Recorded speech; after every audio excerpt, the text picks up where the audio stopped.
Sofia portait des jupes, se déhanchant en croisant les gens sur la route. Elles agissaient comme si le village leur appartenait. Grace disait qu'elle était maintenant la femme spéciale du roi. Elle racontait à tout le monde que le roi ne mangeait pas si elle ne lui apportait pas sa nourriture.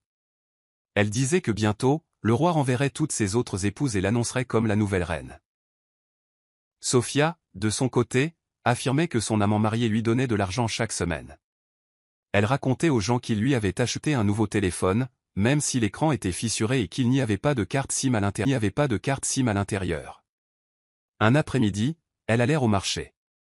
Grace demanda le prix de la viande à un boucher, mais au moment de payer, elle dit « Mon mari, le roi, paiera ». Sofia voulait acheter des sandales. Elle dit « Je n'ai pas d'argent liquide, mais je vous paierai la semaine prochaine. Mon homme apporte de l'argent de la ville. » Les vendeurs se regardèrent et rirent dans leur dos. Certaines femmes du marché chuchotaient « Regardez-les, les championnes du village. » Une autre ajouta « Elle se berce d'illusions. Le roi ne fait que se servir d'elle. Cet homme marié ne quittera jamais sa femme pour Sofia. » Mais Grace et Sofia s'en moquaient. Elles continuaient à se promener avec fierté. Le soir, elles allèrent dans un bar local et commandèrent des boissons. Elles ne payèrent pas. Grace dit au propriétaire « Mettez ça sur le compte du roi. » Sofia ajouta « Et de la viande. Mon homme est riche. » Le propriétaire du bar se contenta de sourire et de dire « D'accord. » Mais après leur départ, il secoua la tête. Une grande honte les attend. Ce soir-là, Grace était assise dehors, s'éventant et souriant aux étoiles. « Sofia, dit-elle, tu vois comme les villageois nous respectent maintenant. » Sofia répondit « Oui, maman. Avant, ils jacassaient sur nous, maintenant ils nous saluent les premiers. » Grace hocha la tête. « Laisse-les parler. Nous sommes les vraies championnes de ce village. » Elles rirent de nouveau, pensant qu'elles réussissaient dans la vie. Sofia s'assit sur le petit banc de bambou derrière le bar où elle rencontrait habituellement son amant marié, Monsieur Félix. Il était gros, avait la peau foncée et portait toujours de grosses lunettes de soleil, même la nuit. Il arriva en souriant, tenant un petit sac en nylon de viande frite et une bouteille de boisson. « Mon bébé, dit-il en déposant les articles devant elle. Sofia ne sourit pas. Elle croisa les bras et détourna le regard. Il s'assit à côté d'elle et tenta de lui prendre la main, mais elle se retira. « Qui a-t-il encore, mon amour » demanda-t-il. Sofia se tourna brusquement. « J'en ai marre, Félix. Très marre. Tu répètes la même chose à chaque fois. Quand vas-tu m'acheter la voiture et la maison que tu m'as promise ?» Félix toussa. « Bébé, calme-toi. »« Non » cria-t-elle. « J'en ai marre de ces bêtises. Chaque fois que je t'appelle, tu dis que tu es occupé. Chaque fois que je demande quelque chose, tu dis bientôt. C'est quand, bientôt ?» Félix essaya de la calmer. « Écoute, bébé. Ne crie pas ici. Les gens nous regardent. »« Je m'en fiche. » dit Sofia. « Je veux ma propre vie. Je veux ma propre maison. Je veux ma propre voiture. J'en ai marre de me cacher comme une voleuse. » Félix se gratta la tête. « Mes affaires vont bientôt décoller. L'argent arrive. Une fois que ça rentre, je ferai tout. Je le jure. » Sofia fronça les sourcils. « Tu dis ça depuis 5 mois. Je ne suis pas stupide, Félix. Si tu sais que tu ne quitteras pas ta femme, dis-le-moi maintenant. » Il lui prit la main. « Je la quitterai. Je le jure sur ma vie. » Les yeux de Sofia s'emplirent de larmes. « Tu as intérêt à être sérieux. Parce que si jamais tu me mens, je mettrai fin à cette relation de mes propres mains. » Je ne plaisante pas, Félix sourit. « Calme-toi, ma reine. Je t'aime. Ma femme ne fait que prendre de la place. C'est un vieux bagage. » Sofia essuya ses larmes. « Alors, quel est le plan maintenant ?» Félix se pencha plus près. « Une fois que mon conteneur arrivera à Lagos, je vendrai tout et nous commencerons une nouvelle vie. Je divorcerai et je t'épouserai. Tu seras la vraie patronne. » Sofia esquissa un sourire. « Tu es sérieux. »« Je suis très sérieux, » dit Félix. « Tu n'es pas n'importe quelle fille. Tu es spéciale. Tu es belle. Et la façon dont tu t'occupes de moi au lit. Chais. Sophia rougit. Même mon riche ex-petit ami de la ville n'était pas aussi doué que toi. J'aime la façon dont tu me touches. Je ne sais pas ce que tu me fais. Félix éclata de rire. C'est pour ça que je ne peux pas te laisser partir. Il sortit une petite chaîne en or de sa poche. Prends ça. Contente-toi de ça en attendant que mon argent arrive. Sophia la saisit et sourit. Je t'aime, Félix. Je t'aime encore plus, dit-il. Tu sais, ma femme ne sait même pas danser. Elle met encore un pagne pour dormir. Une championne de village local. Ils rirent tous les deux. Mais toi, dit Félix, tu es torride. Tu me fais sentir comme un homme. Sophia posa sa tête sur son épaule et murmura, s'il te plaît, ne me brise pas le cœur. Je ne le ferai pas, dit-il en lui embrassant le front. Ils restèrent ainsi dans le coin sombre, se faisant de douces promesses et se racontant de doux mensonges. Sophia ne savait pas que ce même Félix disait à sa femme que Sophia n'était qu'une plaisanterie et qu'il n'avait aucune intention de quitter la maison. Grèce se rendit de nouveau au palais. Elle portait sa plus belle robe et entra avec une confiance totale. Elle trouva le roi assis sous un arbre, buvant du vin local. « Votre Majesté, salua-t-elle. Le roi sourit. « Grèce, bienvenue. » Elle s'assit. « Je suis venu vous demander à nouveau. Quand allez-vous m'épouser ?» Le roi soupira. « Pas tout de suite. Je dois d'abord parler à mes deux femmes. J'ai besoin de leur approbation. » Grèce fronça les sourcils. « Alors après tout ça, vous avez encore besoin d'une permission ?» Le roi dit, « C'est comme ça. » Grèce se leva. « Ne vous inquiétez pas, j'en ai assez entendu. » Elle se retourna et sortit en secouant la tête et en grommelant. En arrivant à la porte du palais, elle vit le fils unique du roi, Maxwell. Il était grand, bien bâti et beau. Il lui sourit. « Bonjour, dit-il. » Grèce s'arrêta et lui rendit son sourire. « Bonjour, jeune homme. » Maxwell la dévisagea de la tête aux pieds. « Vous êtes belle. Très belle. » Grèce sourit et dit, « Merci, bel homme. » « J'aime les femmes plus âgées, dit Maxwell en s'approchant. Elles savent ce qu'elles veulent. » Les yeux de Grèce s'écarquillèrent. « Vraiment ? » Oui, dit-il. « Retrouvons-nous ce soir. » Grèce se lécha les lèvres. « Vous pouvez venir chez moi. Je n'ai pas de mari. Je suis célibataire et libre. Laissez-moi être celle qui vous entretient. » Maxwell rit et hocha la tête. « N'en dites pas plus. J'y serai. » Grèce rentra chez elle comme si elle flottait dans les airs. Elle ne pouvait s'empêcher de sourire. Quand elle arriva à la maison, Sophia était assise dehors. « Maman, pourquoi souris-tu comme ça ? Le roi a-t-il finalement accepté de t'épouser ? Demanda-t-elle. Grèce s'assit à côté d'elle. « Oublie le roi. Il est confus. Devine qui j'ai rencontré. » « Qui ? » « Son fils, dit fièrement Grèce. « Maxwell. Il m'a dit que j'étais belle. Il a dit qu'il aimait les femmes plus âgées. » Sophia sursauta. « Maman, tu es une mauvaise femme. Alors ce n'est plus le roi. Maintenant, c'est le prince. » Grèce dit, « Si le roi perd son temps, son fils ne perdra pas le sien. » Sophia frappa dans ses mains. « Alors ce n'est plus le roi. Maintenant, c'est son fils. » Grèce hocha la tête. « Nous allons nous occuper de tous les hommes inutiles de ce village, un par un. » Elles rirent toutes les deux. Grèce sortait avec Maxwell depuis quelques semaines. Il venait chez elle presque tous les soirs. Elle cuisinait pour lui, lavait ses vêtements et lui donnait tout ce qu'il demandait. Maxwell était beau, charmant et doué avec les mots. Grèce croyait qu'il l'aimait vraiment. Un soir, ils étaient assis ensemble dans sa chambre après avoir mangé. Maxwell était silencieux. Il avait l'air inquiet. Grèce demanda, « Bébé, qu'est-ce qui ne va pas ? Tu es silencieux depuis tout à l'heure. » Maxwell la regarda. « Je veux te dire quelque chose de sérieux. » Grèce lui toucha le bras. « Dis-moi. N'importe quoi pour toi. » Il prit une profonde inspiration. « Si tu le fais pour moi, je t'épouserai immédiatement. » Les yeux de Grèce s'illuminèrent. « Vraiment ? Oui, dit Maxwell, mais ce n'est pas une petite chose. C'est grand. Très grand. Dis-le-moi maintenant, dit-elle, je suis prête. Il la regarda droit dans les yeux. Mon père refuse de mourir. Et tant qu'il ne mourra pas, je ne pourrai pas devenir roi. Grace cligna des yeux. Qu'est-ce que tu dis?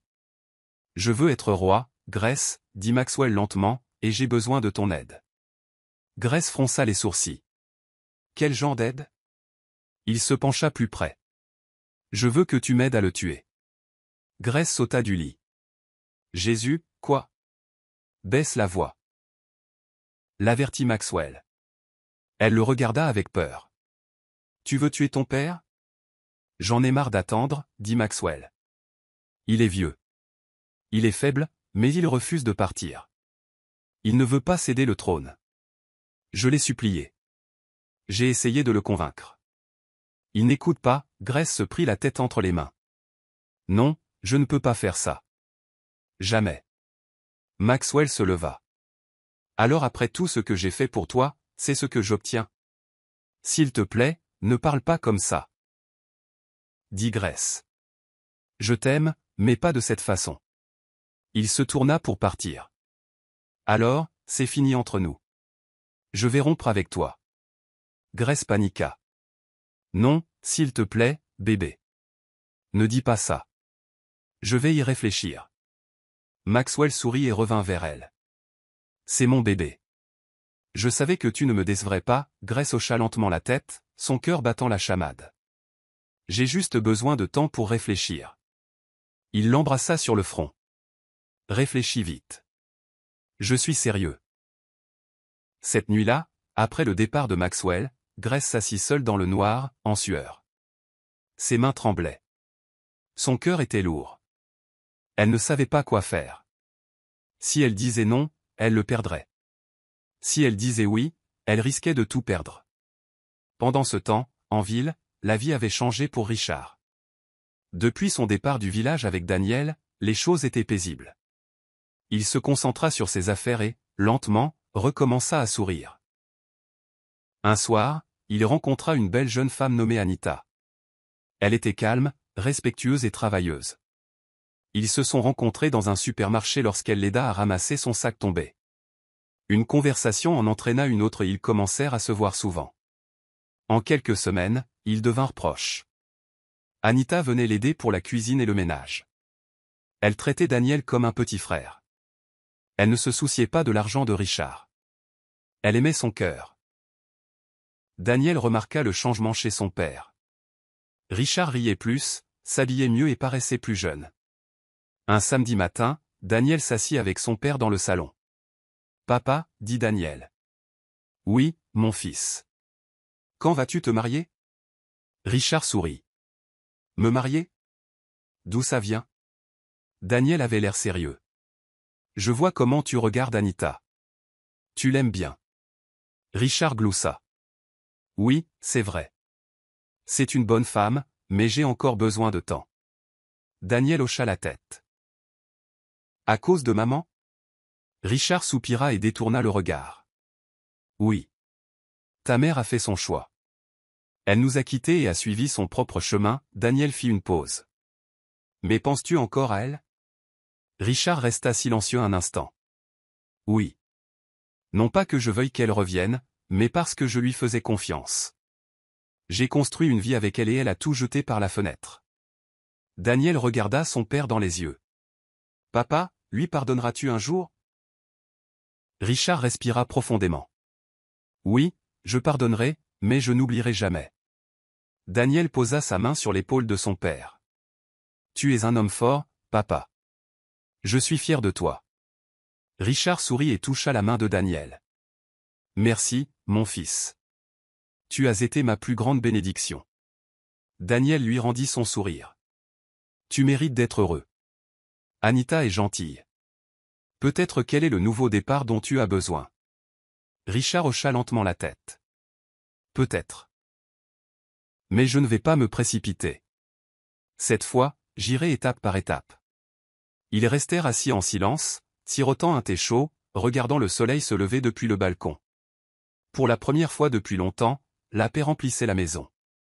De retour au village, Sofia était assise seule dans sa chambre, tenant un petit bout de papier à la main. C'était le test de grossesse. Elle fixa les 2 lignes épaisses et soupira profondément. « Je suis enceinte », murmura-t-elle. Elle ne savait pas si elle devait pleurer ou sourire. Après quelques minutes, elle se leva, se lava le visage et se rendit directement à la boutique de Félix. Il était à l'intérieur, comptant de l'argent et parlant au téléphone. Quand il vit Sofia, il lâcha rapidement le téléphone. « Mon bébé », sourit-il. « Qu'est-ce qui t'amène ici si tôt ?» Sofia ne perdit pas de temps. « Je suis enceinte. » Félix se figea. « Tu es sûr ?» Elle hocha la tête. « Très sûr. J'ai vérifié 2 fois. » Les yeux de Félix s'écarquillèrent. Puis il sursauta et la serra fort dans ses bras. « Dieu m'a enfin répondu. Je suis marié à cette femme idiote depuis de nombreuses années. Pas d'enfant. Maintenant, Dieu m'a béni à travers toi. » Sofia fut surprise. « Tu es heureux. »« Heureux » cria Félix.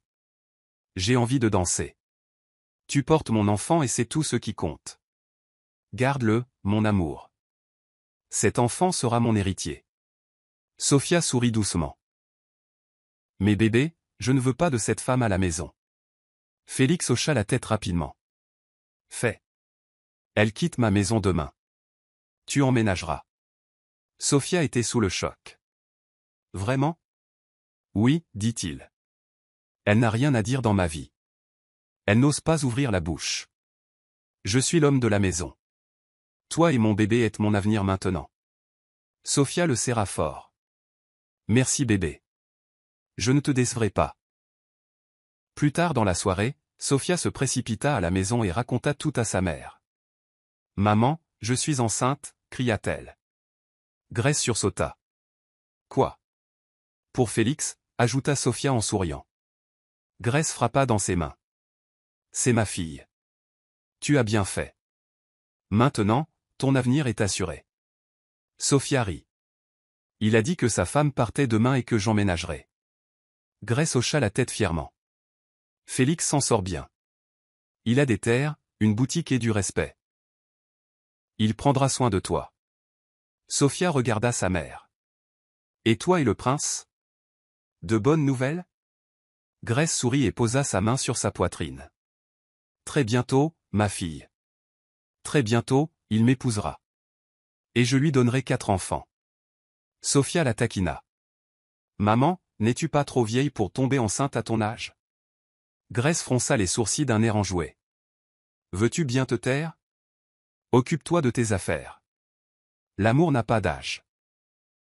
Le prince m'aime comme aucun homme ne m'a jamais aimé auparavant. Sofia rit. D'accord. Oh, ne fais juste pas de jumeaux à ton âge. Grèce se joignit à son rire. Même si j'en fais, je les porterai avec style. Elles rirent toutes les 2 bruyamment comme les meilleures amies du monde.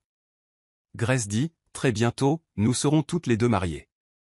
Tu seras la maîtresse de ta maison et je serai la reine du palais. Sofia hocha la tête.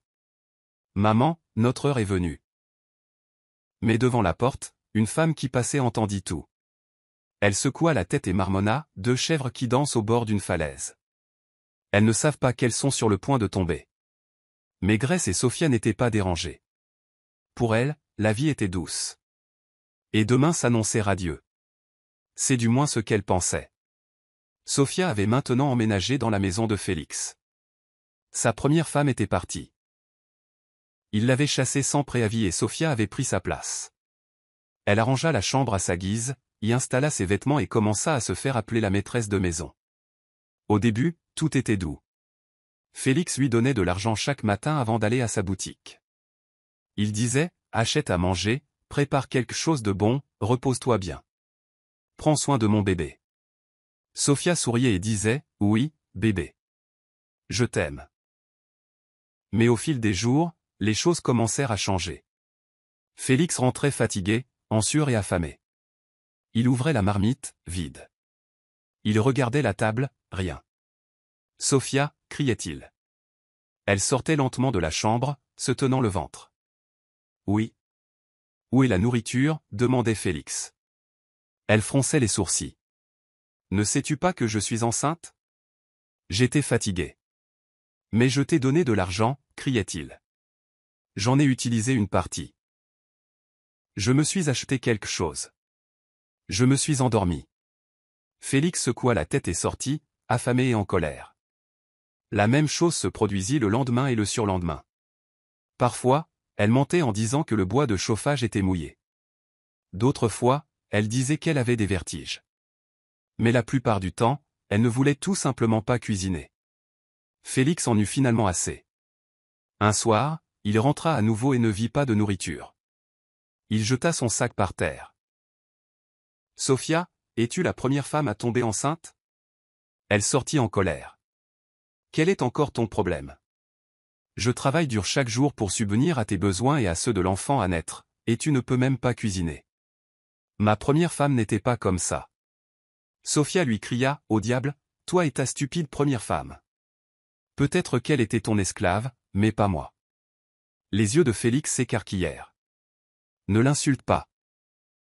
Je vais l'insulter et t'insulter aussi. Si mon père n'était pas devenu pauvre, un homme de village comme toi ne me verrait jamais dans cet endroit. » Félix se leva. « Que as-tu dit? »« Tu m'as entendu, » cria Sophia. « Toute cette maison pue ta pauvreté. Ta mère qui a épousé 5 hommes différents, c'est pareil. Famille sans vergogne. » C'était la goutte d'eau qui fit déborder le vase. La main de Félix vola et la gifla au visage. Elle tomba par terre. « Ne parle pas de ma mère !» cria-t-il. Sophia essaya de se relever, mais il la repoussa à nouveau. « Touche-moi encore et je te tue » hurla-t-elle. Mais avant que quoi que ce soit d'autre ne puisse se produire, elle sentit une douleur aiguë dans le ventre. Elle se tint le ventre et cria. Félix recula. « Qu'y a-t-il? »« Mon bébé » hurla-t-elle. Ils se précipitèrent chez une infirmière locale, mais il était trop tard. Elle avait fait une fausse couche. La nouvelle se répandit rapidement. Certains dirent que c'était de sa faute. D'autres dirent que Félix était allé trop loin, mais Sophia s'en moquait. Elle était brisée, blessée et en colère. Le lendemain matin, elle fit ses valises et quitta la maison de Félix. Quand elle rentra chez elle, Grèce la vit et demanda, « Sophia, que s'est-il passé ?» Sophia entra tranquillement dans son sac et s'assit par terre. Des larmes coulaient sur son visage. « J'en ai fini, maman, dit-elle. J'en ai eu assez. » Grèce s'assit à côté d'elle. « Que s'est-il passé? » J'ai perdu le bébé. Grèce eut le souffle coupé. Il m'a battu. Je l'ai insulté. J'ai insulté sa famille. J'étais fatigué. Tout est devenu un désastre. Grèce la serra fort dans ses bras. C'est bon, ma fille. Bon, ma fille. Tu es en sécurité maintenant. Sophia murmura, j'aurais dû rester en ville. Je n'aurais pas dû le suivre. Elles restèrent assises en silence, plus de rire, plus de fierté, juste de la douleur et des regrets. Grèce était encore plongée dans ses rêves. Chaque jour, elle préparait de la nourriture pour Maxwell, portait ses plus belles robes et souriait comme une femme déjà mariée. Il venait souvent, mangeait avec joie, l'appelait par des noms doux et partait tard dans la nuit. Ses contacts semblaient réels. Ses baisers étaient convaincants et ses promesses sonnaient doux comme le miel. Elle croyait de tout son cœur qu'elle n'était qu'à un pas de devenir la reine. Mais un soir, la vérité tomba comme un coup de tonnerre. Elle rencontra Maxwell sous le grand manguier derrière l'école. Leur lieu de rendez-vous habituel. Elle lui demanda quand il officialiserait enfin les choses. Elle en avait marre de se cacher. Elle voulait savoir ce que l'avenir leur réservait. C'est alors que Maxwell lâcha la bombe. Il dit qu'il avait réfléchi et que la vérité était simple. Elle était assez âgée pour être sa mère. Il n'avait jamais prévu de l'épouser. Il profitait simplement des avantages. Elle cuisinait pour lui donnait de l'argent, partageait son corps et lui montrait de l'amour. Mais il ne l'avait jamais demandé. Tout ce qu'elle donnait, elle le donnait volontairement. Grèce resta là, le cœur battant, la bouche sèche, le visage vide. Il la regarda sans pitié. Il la traita de désespérée. Dit qu'il n'aimait pas les femmes qui mendiaient l'amour. Il rit, tourna le dos et s'éloigna comme si de rien n'était. Grèce ne pouvait plus bouger. Ses jambes la lâchèrent. Ses mains tremblaient. Son cœur se brisa en 1000 morceaux. Elle essuya lentement ses larmes et rentra chez elle. Elle trouva Sophia assise devant la maison, buvant du garri comme si de rien n'était dans le monde. Grace laissa tomber son sac sur le banc et s'assit sans saluer. La douleur était lourde dans sa voix alors qu'elle expliquait tout, comment le prince s'était servi d'elle, lui avait menti et l'avait jetée comme un déchet. Elle ne pouvait même pas répéter les mots qu'il avait utilisés. Ils étaient trop douloureux. Les yeux de Sophia s'écarquillèrent de surprise mais son visage resta calme. Elle dit à sa mère de ne pas s'inquiéter. Elle irait parler à Maxwell. Peut-être avait-il juste besoin d'entendre raison. Peut-être qu'il ne pensait pas ce qu'il disait. Peut-être pourrait-elle le convaincre. Grace s'accrocha à cet espoir. Elle regarda sa fille s'éloigner avec confiance. Elle croyait que Sophia allait défendre son honneur, mais ce ne fut pas ce qui se passa. Sophia atteignit le manguier où Maxwell était assis seul. Elle n'arriva ni avec des larmes ni avec de la colère. Elle vint avec un sourire, des palans et des mots doux. Elle ne supplia pas au nom de sa mère. Elle ne mentionna pas le cœur brisé. Elle s'assit à côté de lui, croisa les jambes et commença à lui dire des choses que personne n'attendait. Sophia dit qu'il était trop beau pour sortir avec une vieille femme.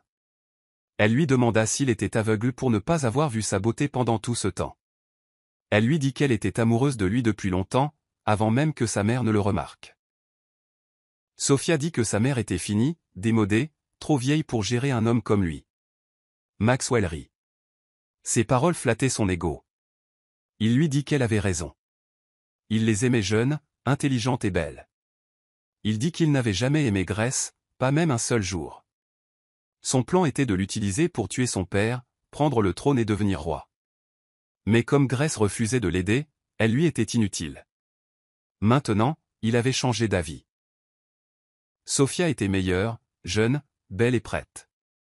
Le genre de femme dont un roi a besoin à ses côtés. Sophia se pencha et sourit. Elle lui dit que c'était exactement ce qu'elle voulait entendre. Elle dit que personne ne devait le savoir, pas même sa mère. Leur relation devait rester secrète. Maxwell accepta.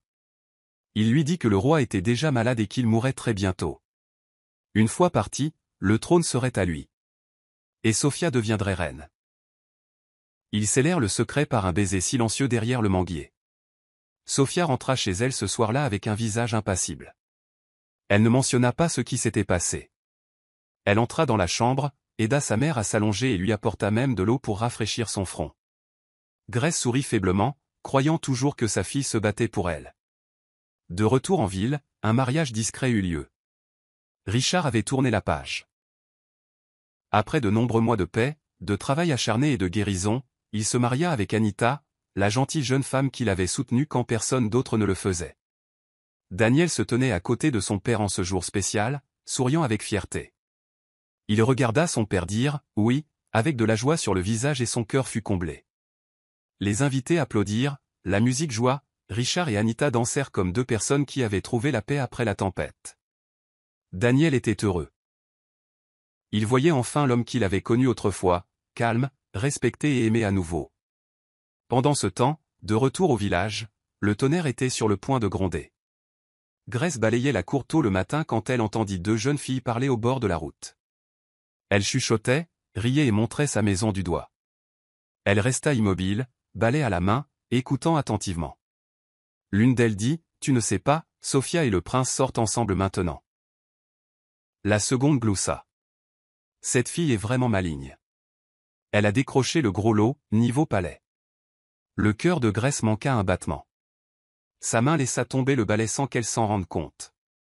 Elle eut l'impression qu'on lui versait de l'eau froide sur le corps.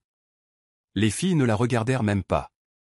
Elles continuèrent à marcher et à rire, ne sachant pas qu'elle avait entendu chaque mot. Grace resta là, figée. Le monde autour d'elle devint silencieux. Son esprit commença à s'emballer. Ses pieds bougèrent d'eux-mêmes, se dirigeant droit vers la maison. Sophia se tenait devant le miroir, s'admirant. Grace ne cacha pas sa colère. Elle cria le nom de Sophia comme le tonnerre. Elle lui posa la question, sèchement et sans détour.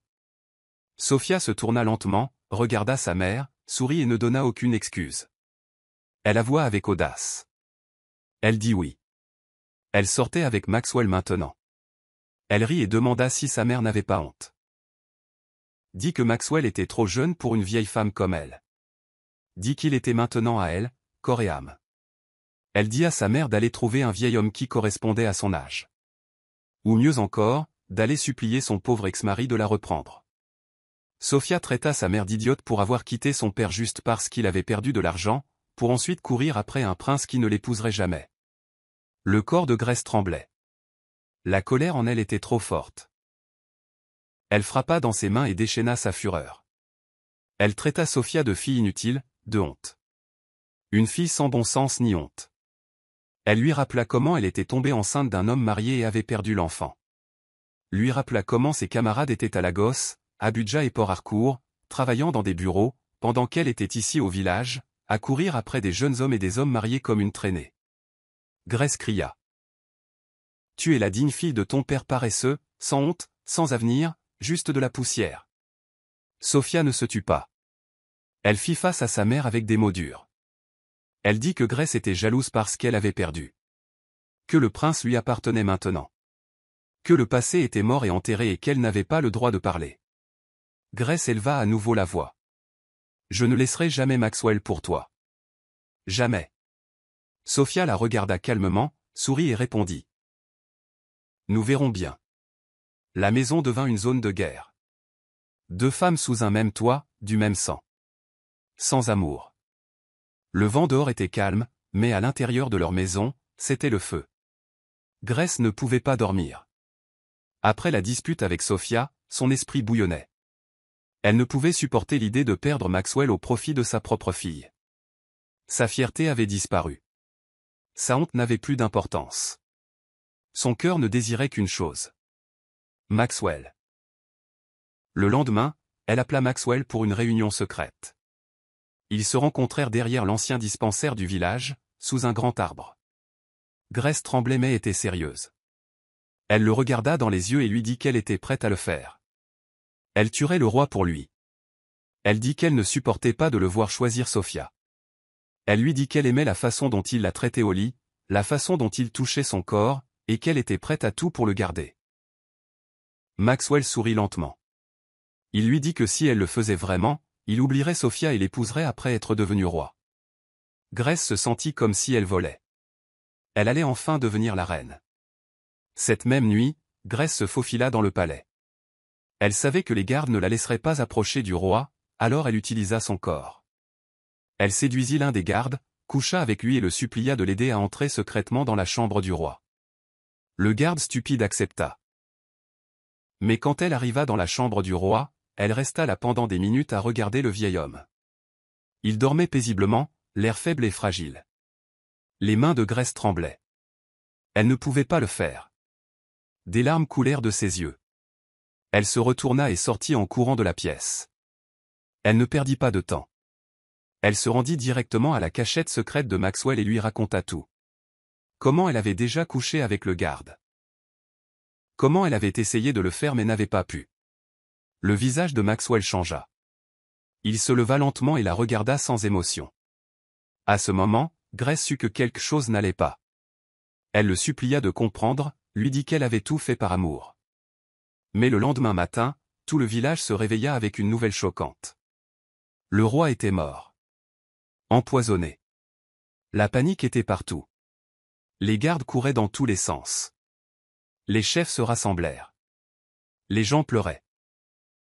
Et avant midi, Grace et le garde avec qui elle avait couché furent arrêtés. Grace cria qu'elle était innocente. Elle dit qu'elle n'avait rien fait, mais personne ne l'a crue. Pourquoi? Parce que Maxwell avait l'enregistrement vocal. La voix de Grace lui disant comment elle avait couché avec le garde et comment elle était prête à tout pour tuer le roi. Il montra la preuve au conseil. Ils le crurent. Le nom de Grace fut traîné dans la boue. De futures reines à prisonnières. Ils l'enfermèrent dans une cellule de prison froide et malodorante. Jour et nuit, elle pleurait et criait qu'elle n'avait tué personne. Personne n'écoutait. Elle s'assit dans le coin de la prison, pensant à sa vie. Elle se souvint de tout. Comment elle avait quitté son mari. Comment elle avait poursuivi le prince. Comment elle s'était battue avec sa fille. Tout ça pourquoi? Maintenant, elle portait des haillons, mangeait une fois par jour et dormait sur un sol nu. Un jour, elle supplia une gardienne de prison de l'aider à passer un appel. L'agente accepta. Grace n'avait aucun numéro de téléphone écrit, mais elle en avait un en tête. Celui de Daniel. Elle ferma les yeux, récita le numéro et l'agente le composa. Daniel décrocha. Dès qu'il entendit sa voix, il se figea. Elle pleura. Elle supplia. Elle lui dit qu'elle était en prison. Il lui demanda ce qui s'était passé et elle expliqua tout. Du plan de Maxwell à la mission ratée, en passant par l'enregistrement vocal. Elle lui dit qu'elle avait entendu dire que son père était redevenu riche, mais qu'elle ne l'avait pas cru à l'époque. Elle pensait que les gens mentaient. Elle supplia Daniel de l'aider à parler à son père. Elle dit que Richard pourrait utiliser son influence pour ouvrir une enquête et démasquer le prince. Elle dit qu'elle était vraiment innocente. Daniel resta silencieux un moment. Puis il lui dit la vérité. Son père était marié maintenant. Il ne savait pas s'il voudrait l'aider après toute la douleur qu'elle avait causée. Grace pleura davantage. Elle dit qu'elle était désolée. Elle avait réalisé son erreur trop tard. Elle dit que tout ce qu'elle voulait maintenant, c'était la justice et le pardon. Daniel soupira et lui dit de ne pas s'inquiéter. Si elle était vraiment innocente, il l'aiderait. Il essaierait de parler à son père pour voir ce qui pouvait être fait. Avant de raccrocher, Daniel lui dit la vérité. Elle avait causé tout cela elle-même. Elle avait fait des choix. Et ces choix l'avaient menée là où elle était maintenant. Grace hocha la tête au téléphone, en pleurant. Elle murmura, « Je sais. Je sais que j'ai tout gâché. S'il te plaît, aide-moi. Je ne veux pas mourir ici. » Daniel ne promit rien, mais il raccrocha le téléphone, la voix de sa mère résonnant dans ses oreilles. Daniel ne put dormir cette nuit-là. La voix de sa mère ne cessait de résonner dans sa tête. Elle pleurait, suppliait, était sans défense. Même si elle l'avait blessé, lui et son père, il pouvait sentir sa douleur. Et au fond de lui, il croyait qu'elle disait la vérité. Daniel se tint devant lui. Il lui raconta tout. De l'appel qu'il avait reçu à la prison, au prince, à la mort du roi. Il le supplia d'utiliser ses relations pour savoir si Grace était innocente. Richard laissa tomber le journal et regarda son fils. Ses yeux devinrent rouges de colère. Il se leva. Il cria sur Daniel, lui disant qu'il n'aiderait jamais cette femme. Jamais. Pas après tout ce qu'elle avait fait. Pas après la façon dont elle l'avait déshonoré. Pas après la façon dont elle était sortie de sa vie comme s'il n'était rien. Daniel essaya de parler, mais Richard s'éloigna et entra dans sa chambre. La maison était silencieuse. Daniel s'assit sur le canapé et laissa tomber sa tête dans ses mains. Quelques minutes plus tard, Anita entra et le vit. Elle demanda ce qui n'allait pas et Daniel expliqua tout à nouveau, cette fois avec des larmes dans les yeux. Anita soupira profondément. Elle regarda vers la porte de la chambre où son mari s'était enfermé. Elle ne perdit pas de temps. Elle se dirigea vers la porte, frappa une fois et entra. Elle s'assit à côté de Richard et lui prit la main. Elle le supplia. Elle lui rappela à quel point il avait changé. Comment il n'était plus l'homme amer que Grace avait quitté. Elle lui dit que ce n'était pas une question de vengeance. C'était une question de faire ce qui était juste. Elle lui demanda, si elle meurt en prison et qu'elle est innocente, pourras-tu vivre avec ça? Richard ne répondit pas immédiatement. Sa poitrine se soulevait et s'abaissait lentement. Ses yeux étaient humides mais forts. Anita le serra plus fort et murmura, « Tu n'as pas à lui pardonner. Mais s'il te plaît, aide-la. » Il y eut un silence. Un long silence. Puis Richard hocha lentement la tête. « Seulement pour toi et Daniel, » dit-il. Anita sourit, essuya ses larmes et le serra dans ses bras. Elle sortit et annonça la bonne nouvelle à Daniel. Richard allait passer quelques appels. Il contacterait le commissaire de police. Il demanderait une enquête complète. Il enverrait quelqu'un dans ce village pour découvrir la vérité. Daniel se leva et serra Anita fort dans ses bras. « Merci » murmura-t-il. Son cœur était plus léger. Il y avait encore de l'espoir. Pendant ce temps, de retour au village, la couronne était maintenant sur la tête de Maxwell. Les gens dansaient. Des chèvres furent abattues. Le vin de palme coulait à flots. Les tambours résonnaient de maison en maison. Les femmes chantaient ses louanges. Le garçon qui se déplaçait autrefois en silence était devenu roi. Et Sophia? Elle le suivait partout. Habillée comme une reine, souriant à la foule. Après la cérémonie du couronnement, la foule partit. Les tambours se turent et le silence revint au palais. Sophia attendit ce moment toute la journée. Le moment où il serait seul. Elle croyait que maintenant qu'il était roi, il l'épouserait immédiatement. Après tout ce qu'elle avait sacrifié, après s'être battue contre sa mère, après avoir porté ses secrets, elle croyait que le mariage était la récompense. La nuit tomba. Ils étaient seuls dans sa nouvelle chambre. Elle sourit, s'approcha de lui et demanda doucement, « Alors, quand est-ce qu'on se marie ?» Maxwell tourna lentement la tête. Puis il rit. Pas un petit rire. Un grand rire qui venait du fond de son ventre. Sophia resta là, confuse. Il la regarda de la tête aux pieds et lui demanda si elle croyait vraiment qu'il épouserait quelqu'un comme elle. Une fille qui ne pouvait même pas se tenir. Une fille de village sans honte. Une fille qui sautait du lit d'un homme marié au sien. Une fille que même sa mère partageait avec lui. Le visage de Sophia se décomposa. Son cœur commença à trembler. Elle ne pouvait plus parler. Maxwell se leva et se dirigea vers la fenêtre. Il dit qu'il avait joué son rôle. Il avait utilisé qui il voulait utiliser. Maintenant, il était roi. Il n'avait plus besoin d'elle. Il dit que les reines doivent venir d'un milieu royal, pas de foyer brisé et d'histoire sale. Sophia supplia. Elle s'agenouilla. Elle lui rappela tout ce qu'elle avait fait pour lui. Tout ce qu'elle lui avait donné, même sa propre mère. Maxwell rit de nouveau. Il lui dit de faire ses valises et de partir avant que les gardes du palais ne la jettent dehors. Sophia sortit de la pièce en rampant. Les larmes coulaient comme la pluie. Elle ne sut pas comment elle rentra chez elle cette nuit-là.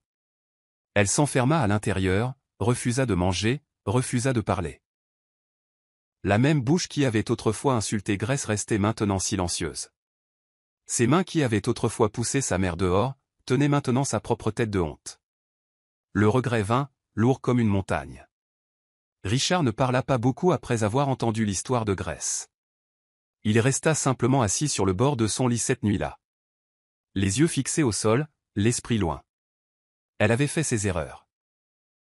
C'était vrai, mais sa voix au téléphone ne sonnait pas comme celle d'une menteuse.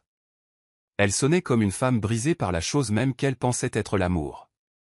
Après 2 nuits de réflexion, Richard prit son téléphone et appela un vieil ami. Un homme en qui il avait confiance. Un homme qui lui devait une faveur. Un officier de police divisionnaire. « J'ai besoin d'aide », dit calmement Richard. Un travail discret, sans bruit. Quelqu'un a été piégé. C'était tout ce que le DPO avait besoin d'entendre. En quelques jours, ils mirent le plan en marche. Une jeune femme fut envoyée. Belle, calme et intelligente. Elle entra dans le village comme une visiteuse. Personne ne savait qu'elle était une policière. Pas même Maxwell. Elle joua bien son rôle. Il la remarqua rapidement. Le nouveau visage. Le doux sourire. La façon dont elle écoutait quand Maxwell aimait les femmes qui lui prêtaient attention. Elle lui donna tout. Ils commencèrent à passer du temps ensemble. Discrètement, elle jouait l'innocente. Il jouait le puissant. Il croyait qu'elle l'aimait. C'était exactement ce qu'elle voulait. Puis, par un après-midi chaud, alors qu'ils étaient assis derrière le palais, il se pencha en arrière et sourit. « Tu ne sais pas ce que j'ai fait pour devenir roi. » Elle rit, lui toucha la main. Il continua, fier de lui. Grace était censé le faire, mais l'idiote n'a pas pu. Il se pencha plus près. J'ai dû le finir moi-même. Mon propre père, personne ne le croirait. C'est pourquoi je lui ai tout mis sur le dos. Il sourit de nouveau, fier et stupide. Il ne savait pas que tout était enregistré. Cette même nuit, l'enregistrement était entre les mains du DPO. C'était fini. Avant le lever du soleil, un véhicule noir se gara silencieusement devant le palais. Pas de foule, pas de cris, pas d'explication. Maxwell fut emmené. Grace était assise sur le banc de la prison, les yeux au sol, les mains sur les genoux. La porte de la cellule s'ouvrit. Une voix appela son nom. Vous avez été innocenté. Elle ne comprit pas au début. La gardienne le répéta. Vous êtes libre. Votre nom a été retiré de l'affaire. Elle se leva lentement, presque comme quelqu'un qui se réveille d'un rêve. Devant la grille, Daniel attendait. Et à côté de lui, Richard. Pas de colère sur son visage, pas de sourire non plus, juste le silence. Grace sortit et les vit. Elle fondit en larmes, se dirigea vers Richard, s'agenouilla sans honte. Merci. Sa voix était basse, brisée. Je sais que je ne le mérite pas, mais je suis désolé, pour tout. Richard la regarda, toujours sans un mot, mais il ne s'éloigna pas. C'était suffisant. Daniel l'aida à se relever. Ils s'éloignèrent ensemble. Sophia était assise devant leur petite maison de village, fixant le sol comme s'il détenait les réponses à sa douleur. Tout autour d'elle semblait froid, vide. Il n'y avait plus de bruit, plus de faux rires, juste le silence et le regret. Maxwell s'était servi d'elle et l'avait jetée comme un vieux pagne. Elle avait tout perdu. Et pire que tout, elle savait que c'était de sa faute. Un après-midi, elle s'assit seule et se souvint des rumeurs qu'elle ignorait autrefois, sur le fait que son père était redevenu riche, qu'il réussissait maintenant en ville. Avant, elle pensait que c'était des mensonges. Mais maintenant, elle voulait y croire. Elle ne pouvait plus rester au village. Elle devait le découvrir par elle-même. Le lendemain matin, elle fit un petit sac, monta dans un bus et se dirigea directement vers la ville. Quand elle entra dans l'enceinte de l'entreprise et vit le nom écrit en gras sur le bâtiment, ses jambes tremblèrent. Richard et Fils Holdings. C'était réel. Son père était vraiment un homme riche. Elle attendit à la grille pendant des heures. La réceptionniste refusa de la laisser entrer au début, mais ses larmes firent tout fondre. Un membre du personnel de bureau dit à Richard qu'une fille dehors pleurait et demandait à le voir. Il sortit. Ses yeux croisèrent immédiatement les siens. Sophia courut vers lui, s'agenouilla et éclata en sanglots. « Papa, s'il te plaît. » Sa voix se brisa. « Je suis désolé. J'étais aveugle. J'ai trop suivi maman. S'il te plaît, pardonne-moi. » Il emmena sa fille dans le bureau. Elle continua de pleurer. Après une longue pause, il la regarda et parla doucement. « Je t'ai pardonné il y a longtemps, Sophia. Mais je blâme ta mère. Elle a empoisonné ton cœur. Elle t'a fait croire que je n'étais rien. Et tu l'as suivie comme une ombre. » Sophia hocha la tête, pleurant toujours. « Je sais, papa. Et je suis désolé. » Richard continua. « Mais une chose est claire. Je ne peux plus vivre avec vous deux. J'ai une femme maintenant. Une femme qui me respecte et m'apporte la paix. Je ne peux pas amener de problème dans sa maison. » Sophia essuya ses larmes. « C'est bon, papa. Je suis juste heureuse que tu m'aies pardonné. Ça ira. » Alors qu'elle se levait pour partir, Richard la rappela. « J'ai une autre maison de l'autre côté de la ville. Un endroit calme. Allez-y, toi et ta mère pouvez y rester pour l'instant. » Sophia se retourna, choquée. Il sourit légèrement. « Je ne vous jette pas dehors. Je veux juste la paix pour tout le monde. » Avant qu'elle ne parte, il lui tendit une enveloppe. « Commence quelque chose avec ça. Plus besoin de chercher des hommes. Construis quelque chose. Sois meilleur. » Sophia prit l'enveloppe à deux mains. Des larmes de soulagement coulèrent à nouveau. « Merci, papa. Je n'oublierai jamais ça. » Ce même jour, Sophia arriva à la maison. Une cour propre et calme. Assez grande pour le confort. Assez petite pour la paix. Elle ouvrit la porte et trouva Grace à l'intérieur, déjà installée sur le canapé. Elles se figèrent toutes les deux. Pas de mots au début. Juste le silence. Puis Sophia laissa tomber son sac, s'approcha et s'agenouilla. « Maman, je suis désolée. » Grace regarda sa fille avec des larmes dans les yeux. « Je suis désolée aussi.